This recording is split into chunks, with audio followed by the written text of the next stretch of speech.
그리스 신화에 마이다스의 손이라는 그 마이다스라는 왕이 등장하죠. 이 마이다스 왕은 아주 욕심이 아주 탐욕스러운 그런 욕심이 많은 왕이었습니다.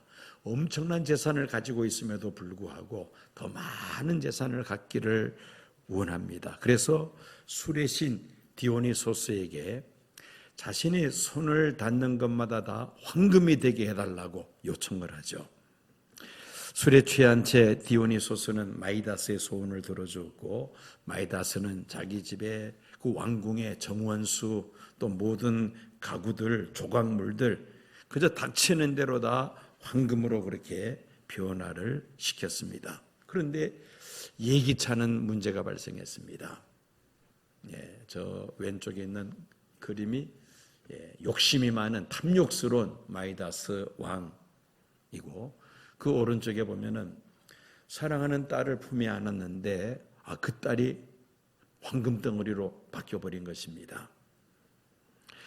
상심한 그는 도대체 자기의 그 욕심, 손을 닿는 곳곳마다 다 황금이 되고자 했던 그 욕심의 무상함을 깨닫습니다.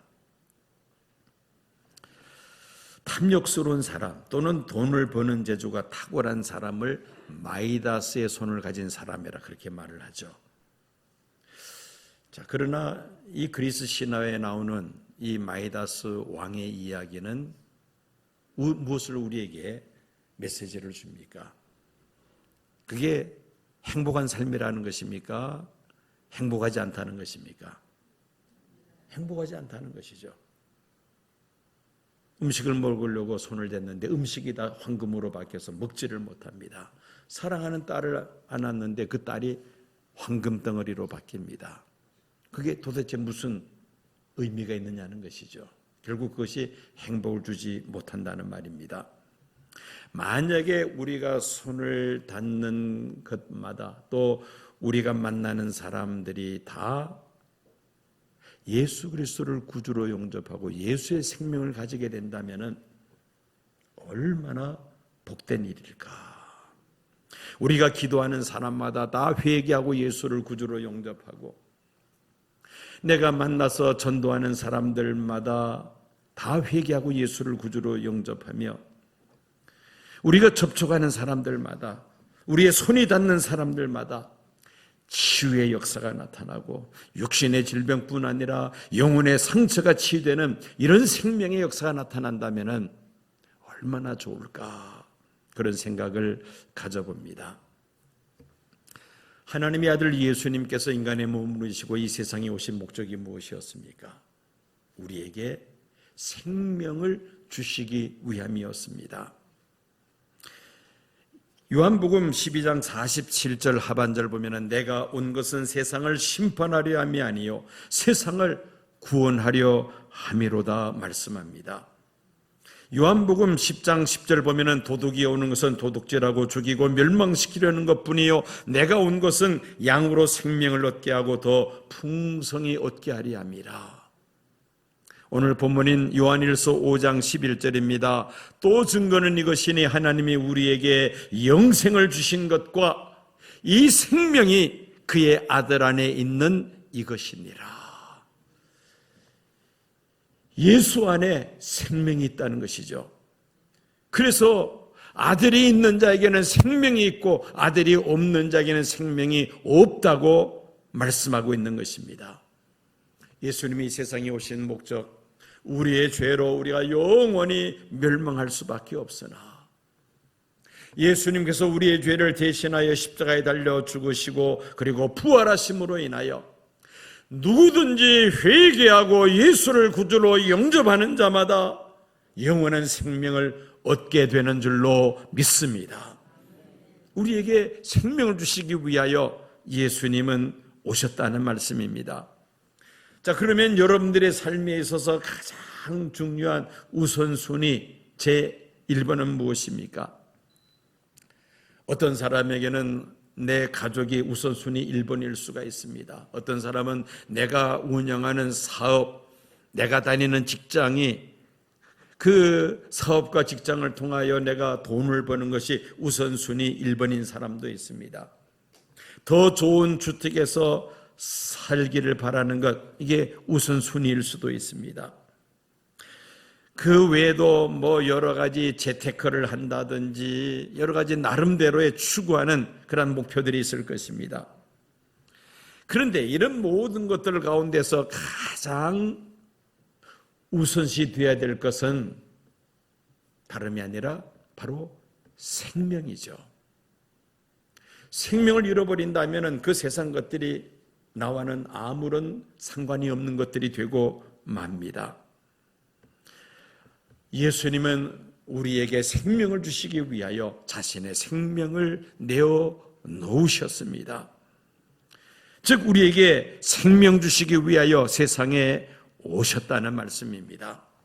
이 예수의 생명이 얼마나 충만하냐, 얼마나 이 예수의 생명이 우리 안에 넘쳐나느냐, 이것이 우리에게 매우 중요한 과제입니다. 인도네시아 교회에 예수의 생명의 불이 붙었습니다. 인도네시아 교회가 선교의 불이 이미 붙었습니다. 그동안 인도네시아 교회가 양적인 부흥에 관심을 많이 기울여왔고 또 사실 교회들이 많이 성장했습니다. 제가 인도네시아 처음 방문한 것이 2000년이었습니다. 그때 첫 번째로 가서 처음 집회를 인도했었는데 그때 인도네시아 그 정부 홈페이지에 공식적으로 기독교 인구가 5%라고 그렇게 기록이 되어 있었습니다. 그것은 천주교를 포함해서 5%라는 것입니다. 작년 그 공식적인 발표가 11%였습니다. 기독교가 한 8%, 캐토릭이 한 7%, 캐토릭이 한 3%, 4% 정도 그렇게 발표가 되었습니다. 그런데 인도네시아 교계 지도자들의 이야기를 들어보면은 13에서 15% 정도는 될 것이다 그렇게 말을 하고요. 또 어떤 분들은 심지어 20% 가까이 될 것이다 그렇게 말하는 분들도 있습니다. 10%라고 한다 하더라도 인도네시아 총 인구의 10%라면은 3천만 명이 됩니다. 기독교 인구가 800만 명 되는 한국 교회가 해외 선교사들을 3만 명 파송하고 있는데 인도네시아가 해외에 파송한 선교사의 숫자가 한 500여 명 된다고 합니다. 이것은 해외 선교에 대해서 인도네시아 교회가 무관심하다는 말이기도 하죠.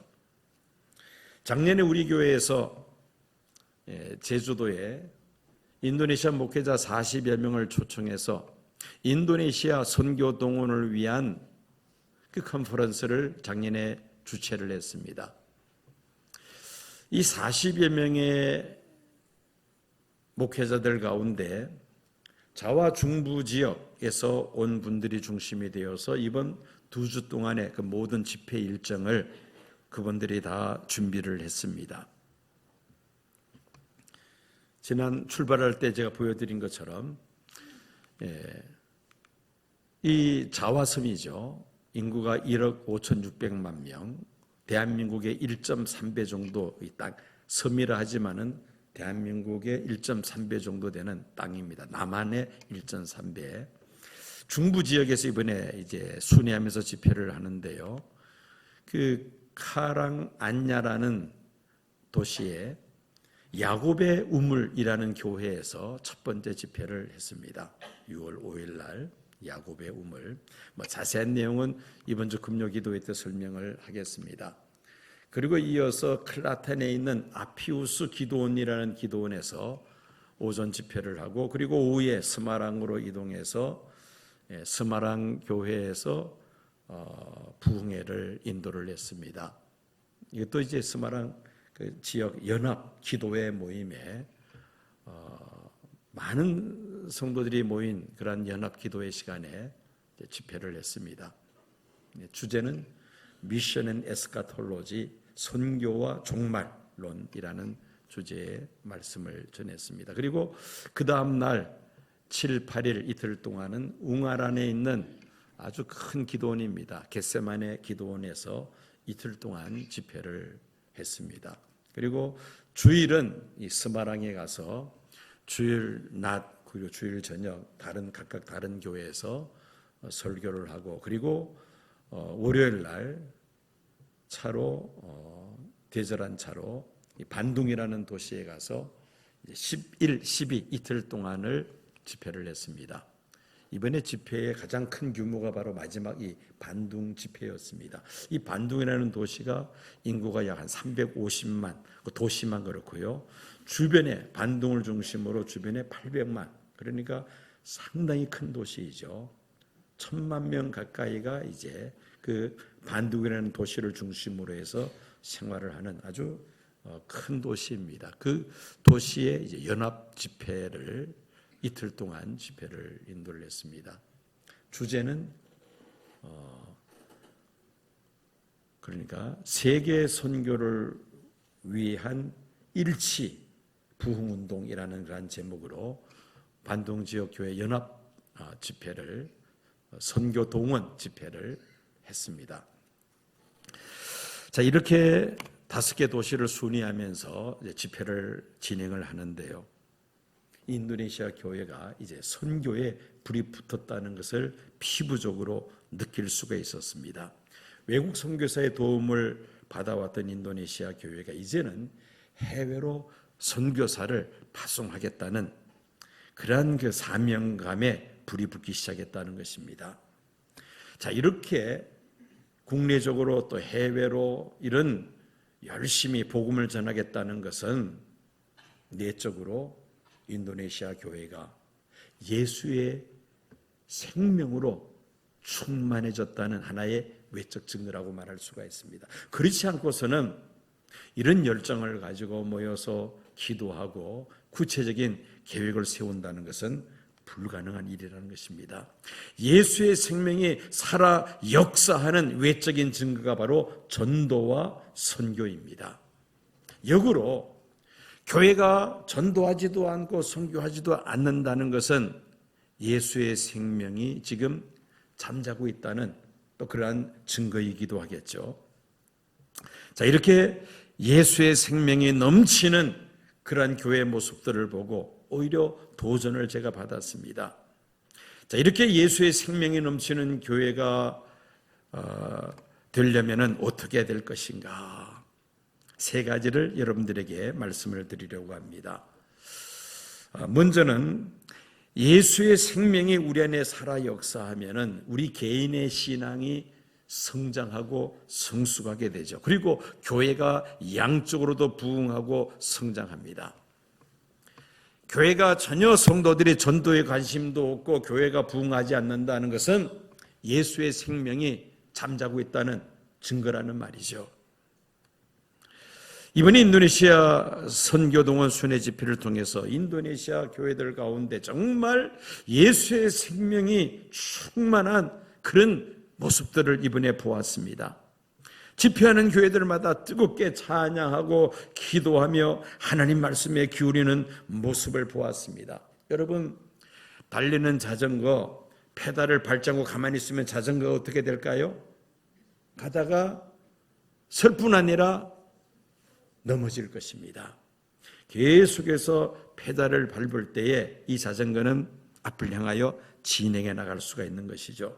교회도 그렇습니다. 교회가 성장하기 위해서는 성도들 심령 속에 예수의 생명으로 충만해야만 합니다. 그렇지 않으면 다 그냥 영적으로 잠자기 마련인 것입니다. 예수님을 내 삶의 주인으로 모시고 그리고 예수의 생명이 내 안에 충만할 때에 비로소 우리는 우리의 신앙이 성장하며 성숙할 뿐만 아니라 교회가 양쪽으로도 부흥하며 발전하게 될 줄로 믿습니다. 우리 시온교회가 예수의 생명으로 충만하여서 교회가 더욱더 양쪽으로 부흥하며 성장하는 살아 역사하는 교회가 되어야 할 줄로 믿습니다. 2번째는 아무리 거센 세포가 몰아닥친다 하더라도 예수의 생명이 충만하면은 그것을 헤쳐나가기 마련인 것입니다. 여러분들에게 그림 하나 보여드리려고 합니다. 자, 이 그림 보면은 이 그림에 무엇이 떠 있습니까? 예? 뭐처럼 보여요? 우리 찬양대 뭐처럼 보입니까? 연어처럼 보여요. 그냥 물고기라고 쉽게 하죠. 예, 쉽게 물고기 한 마리가 지금 저렇게 있습니다. 자, 이 강에서 물이 위에 상류 사류로 흘러내려가는데 이 물고기는 어떻습니까? 자기가 저 하천을 거슬러 올라가려고 마음만 먹으면은 거슬러 올라갈 수 있을까요? 없을까요? 헤쳐 올라갑니다. 거슬러 올라갑니다. 자, 반면에 또 하나 이제 그림이 하나 나옵니다. 이게 뭘까요? 그냥 나무 널빤지죠. 널빤지. 자, 저 널빤지가 저 흐르는 강물 위에 떠 있다면 저 널빤지는 어떻게 될까요? 강물을 따라 그냥 흘러내려갈 겁니다. 흐름을 따라 그냥 흘러내려간다는 겁니다. 왜 그렇습니까? 무엇이 있고 없고의 차이입니까? 그렇죠. 생명이 있고 없고의 차이입니다. 생명이 없는 널빤지는 저렇게 흐르는 강물에 던지면은 그냥 강물 따라 흘러내려갑니다. 그런데 생명이 있는 작은 물고기랄지라도 자기가 상류로 올라가고자 마음만 먹으면은 거슬러 올라간다는 것입니다. 이게 바로 생명이 있고 없고의 차이입니다. 지금 전 세계적으로 교회의 세속화라는 말을 많이 사용합니다. 교회가 세속화되어 간다는 말입니다. 여러분, 하나님은 거룩하신 분이요, 우리는 거룩하신 하나님을 섬기는 성도입니다. 여러분, 이 거룩하다는 말 원어로 카도시라고 하는데 이 카도시라는 단어의 뜻이 뭐냐면은 구별된다는 뜻입니다. 성도란 무엇이냐? 구별된 물이라는 말이죠. 이 세상에 들어가면은 성도는 무언가 구별되어야 된다는 겁니다. 아하, 저 사람은 예수 믿는 사람이구나, 무언가 다르구나라는 것이 자연스럽게 나타나야 한다는 겁니다. 그런데 지금 교회의 세속화를 지금 많이 이야기를 하는데 이게 무슨 말이냐면은 성도들이 세상 나가서 아무런 차이가 없다는 겁니다. 믿는 사람이나 믿지 않는 사람이나 똑같다는 것이죠. 이것을 쉽게 교회의 세속화라 그렇게 말을 합니다. 성도는 세상에 들어가서 구별된 삶을 살아갈 때에 성도라고 말할 수가 있는데 그렇게 되지를 않는다는 겁니다. 예를 들어서 한 예를 든다면은 우리 사회의 이혼율이 늘어난다.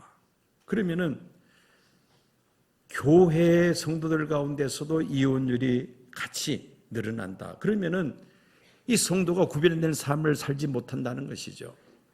똑같은 이혼율을 가진다면은 그렇다는 말입니다. 우리나라가 가장 심각한 문제 가운데 하나가 출산율이 OECD 국가들 중에 최하위, OECD 국가뿐만 아니라 세계에서 최하위입니다. 최근 통계를 보면은 OECD 국가 평균이 1.49인데 우리나라는 0.72로 지금 나와 있습니다. 0.72. 세계에서 가장 없어질 나라가 대한민국이라 그러죠. 저출산율이 계속 이렇게 유지가 된다면은 우리나라뿐 아니라 선진국들이 이 출산율이 다 지금 낮아지는 그런 경향이 있습니다. 그러면서도 이제 이 출산율이 낮아지는 것을 이 사회적 여러 가지 요인들을 이야기합니다. 환경 때문에 이렇게 선진국들의 출산율들이 낮아진다는 겁니다. 여러분, 세계 흐름이 지금 그렇습니다. 세계의 흐름은 그렇다 할지라도 성도들은 뭔가 구별되어야 된다. 그런데 성도들도 마찬가지라는 것이죠. 이것을 이제 우리가 교회의 세속화라 그렇게 말을 할 수가 있습니다. 예수 믿는 사람과 믿지 않는 사람들의 가치관이 똑같다는 겁니다. 분명히 달라야 하는데 똑같다는 것이죠. 그럼 이게 구별되는 것이 아니지 않습니까? 거룩함이 아니라는 것입니다. 여러분, 과연 우리의 사회적 현상들이 이게 과연 하나님의 뜻에 맞는 것일까? 우리 성도들은 깊이 생각을 해야만 합니다. 그런데 아무 생각 없이 사회가 그러니까, 세상이 그러니까 나도 그렇게 살 거야 한다면은 구별된 삶이 아니라는 것입니다. 사회의 풍조는 그렇다 할지라도 나는 하나님의 말씀을 따라 살리라. 이게 바로 거슬러 올라가는 힘과 용기가 바로 믿음에서 나온다는 것이죠. 이 사회의 풍조를 거슬러 올라가려면 성도들은 믿음과 함께 용기가 있어야만 합니다. 똑같이 살아간다면 성도가 아니라는 것이죠. 뭔가 구별된 모습, 하나님의 뜻이 무엇인가를 찾고 하나님의 뜻이 이 세상 풍조와 다르다면 세상을 거슬러 올라갈 수 있는 그런 삶으로 변화되어야 된다는 것입니다. 그런데 어떤 사람들에게 가능하냐? 예수의 생명에 살아 역사하는 사람들에게만 이게 가능하다는 것이죠. 예수의 생명에 잠자는 심령들은 세상 풍조를 따라 같이 그냥 떠내려갈 수밖에 없다는 것입니다. 바로 그림에서 본 작은 물고기와 널판지, 이 비교해 보면 우리가 알 수가 있잖아요. 생명이 있으니까 물고기는 그 빠른 물살을 거슬러 올라갑니다마는 생명이 없는 널판지는 그냥 물결 치는 대로 떠내려갈 수밖에 없다는 것입니다.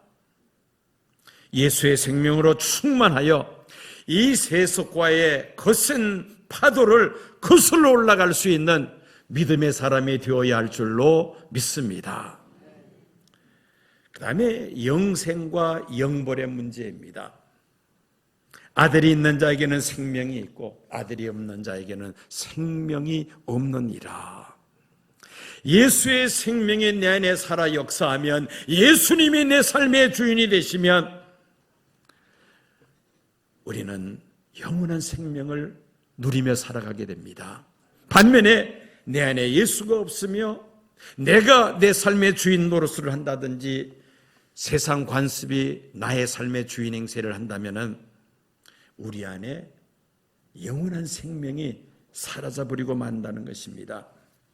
뭐 다 잘 아시는 내용입니다만은, 자, 여러분, 노란 자가 두 개가 있습니다. 계란 노른자가. 왼쪽은 무정란이고 오른쪽은 유정란입니다. 왼쪽 무정란은 숱하게 정자가 없죠. 오른쪽 유정란은 숱하게 정자가 들어가 있는 것을 우리가 유정란이라고 합니다. 생명이 있느냐 없느냐, 그 결과는 암탉이 계란을 3주 동안 품으면 그 결과가 이렇게 나옵니다. 계란의 껍질을 깨고 예쁜 병아리가 나오면 유정란입니까 무정란입니까? 유정란, 수정란, 생명이 있는 계란이고, 만약에 3주 동안 놔뒀는데 막 썩어서 냄새가 난다, 그러면 그것은 무정란이죠. 생명이 없으면 그럴 수밖에 없습니다. 예수의 생명이 네 안에 있을 때에 우리는 거듭난 성도로서의 삶을 살아갈 수가 있으며 영원한 하나님 나라를 기업으로 얻게 될 줄로 믿습니다. 예수의 생명이 있는 자와 없는 자는 영생과 영벌로 갈라지고 만다는 것입니다. 이렇게 예수의 생명이 있는 자와 없는 자의 차이는 하늘과 땅의 차이라는 것입니다. 우리가 일반적으로 인도네시아 하면은 이 세계에서 무슬림들이 가장 많이 사는 나라, 이렇게만 인식이 되어 있지, 이 인도네시아 안에 기독교 성도들이 얼마나 열심히 믿음 생활하는지에 대해서는 별로 우리가 아는 바가 없습니다. 제가 서두에 말씀드린 것처럼 이번 두 주 집회 가운데 마지막 반둥에서 열린 연합집회, 작년 제주 컨퍼런스에 참석하셨던 분들 가운데 반둥에서 사시는 분들이 중심이 돼서 이번에 이제 이 연합회를 이분들이 이제 나서서 이렇게 다 연락들을 해서 이번에 이런 집회가 이루어졌습니다. 50여 개의 교회, 한 1,500명 정도 성도들이 성전에 가득히 차서 이틀 동안을 세계 선교를 위해서 우리 반둥 지역 교회가 하나 되자 해서 실제로 하나 된 겁니다. 그렇게 모여서 뜨겁게 찬양하고 기도하고 또 말씀을 사모하는데, 둘째 날 오후 시간 마칠 때쯤 해서 그 목회자들 다 단상으로 올라오라고 사회자가 이야기를 하더라고요. 그러더니만 다 이제 강단 위에 올라와서 무릎을 꿇고 이제 반둥에 있는 교회가 연합해서 이제는 해외 선교에 우리가 함께 힘을 합칩시다. 그러면서 이제 무릎 꿇고 같이 기도하자는 겁니다. 참석한 성도들이 회중 속에서 뜨겁게 기도하고 또 올라온 목회자들이 무릎 꿇고 하나님 앞에 기도하면서 마무리 기도하는 그런 모습입니다. 그리고는 같이 이제 저렇게 목회자들과 함께 나온 사람들 같이 저렇게 사진을 찍었습니다. 찍고 이거는 이제 강단에서 회중석을 바라보고 지금 2층 가려서 안 보입니다만은 저렇게 또 기념 사진을 한번 찍었습니다만은 어쨌든 이번에 반동 집회가 정말 인도네시아 교회가 선교에 불을 붙이는 그런 저는 귀한 집회였다고 생각이 됩니다. 자, 이렇게 집회를 개최할 수 있는 그 비결이 어디에 있습니까? 저들 안에 예수의 생명이 살아 역사하기 때문이죠. 그렇지 않다면 저런 집회가 이루어질 수가 없어요. 한국 교회도 그렇습니다. 연합 집회 참 힘듭니다. 그런데 이슬람 국가라고 말하는 이 반둥이라는 도시에 저렇게 교회들이 다 연합해서 지금 해외 선교를 타겟으로 해서 우리가 하나 되어서 우리가 힘을 합치자. 그러면서 뜨겁게 기도하는 것은 예수의 생명이 그들 안에 살아 역사하기 때문인 줄로 믿습니다. 그렇지 않고서는 이런 현상을 우리가 설명할 수가 없습니다. 필립 얀시라는 유명한 그 베스트셀러 그 작가가 있죠. 필립 얀시. 이 사람은 원래 기자 출신이었는데 기독교 베스트셀러를 많이 썼습니다. 이분이 쓴 책 가운데 내 안에 하나님이 없다라는 제목의 책이 있습니다. 이분은 정말 유명한 저술가이면서 강연가입니다. 그런데 이분이 이 책 속에서 이런 글을 씁니다. 하나님 앞에 설 염치가 없다.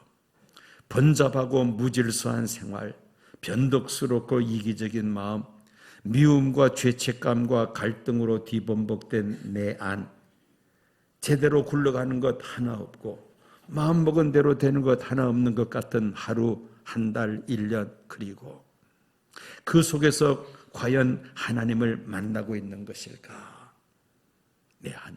내 안에 하나님이 없다. 그런 고백을 합니다. 여러분, 누구보다도 믿음으로 살려고 애쓰는 사람이요, 많은 강연을 하고 또 글을 쓰는 사람이 이런 말을 한다면은 우리도 한번 반성해야 되지 않겠습니까? 과연 그럼 내 안에는 하나님이 계시는가? 내 안에는 예수님이 계시는가? 내가 열심히 신앙생활 한다면서 정말 내 속에 예수의 생명이 살아 역사하고 있는가? 우리 자신을 한번 돌아보아야겠다는 것입니다. 내 안에 예수의 생명으로 가득 차기 위해서는 가장 기본적인 것이 말씀과 기도 아니겠습니까? 하나님의 말씀에 우리가 귀를 기울여야 합니다. 교회 공적인 예배 시간에 열심히 참석해서 하나님 말씀에 귀를 기울이고 또 시간 날 때마다 여러분 성경책을 읽고 묵상해야 합니다. 그럴 때에 예수의 생명이 내 안에 역사할 수가 있다는 것입니다. 주일날 교회에 올 때 한번 성경책 갖고 오고 그 외에는 성경 전혀 보지 않는다.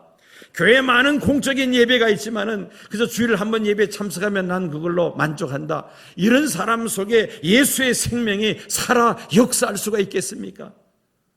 불가능하죠. 늘 말씀을 가까이 해야만 합니다. 특별히 기도하는 일에 우리가 힘써야만 합니다. 물론 혼자서도 기도할 수 있겠습니다마는 두세 사람이 기도하는 곳에 주님이 함께 하시겠다고 하시지 않았습니까? 특별히 교회 중직자들은 솔선수범해서 교회의 정기적인 기도의 시간에 나와서 기도해야 합니다. 그래야지만이 예수의 생명이 내 안에 살아 역사할 수가 있으며 주님이 원하시는 일들을 할 수 있지 않겠어요? 기도하는 시간에 기도하지 않고 잠자고 있는 사람이 무슨 예수가 내 안에 살아있다고 말할 수가 있겠습니까? 교회학교 교사들, 교역자들 기도해야 합니다. 어린 생명을 말씀으로 바르게 양육하려면은 우리 교육자들과 교사들 안에 예수의 생명으로 충만해야 되지 않겠습니까? 말씀과 기도에 더욱 힘쓰고 또 모범을 보여야 된다는 것입니다. 경건의 모습은 보이는데 경건의 능력은 없어요. 예수의 생명이 내 안에 역사하지 못하고 잠자고 있기 때문인 것입니다.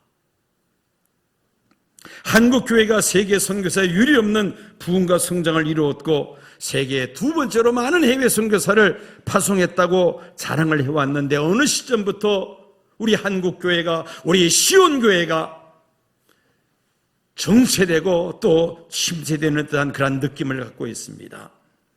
예수의 생명이 활발하게 역사하지 않기 때문인 것입니다.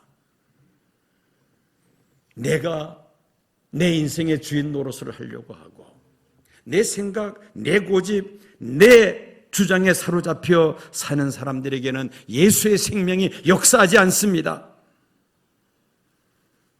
내가 내 삶의 주인이 아니라 예수님이 내 삶의 주인이 되어야 합니다.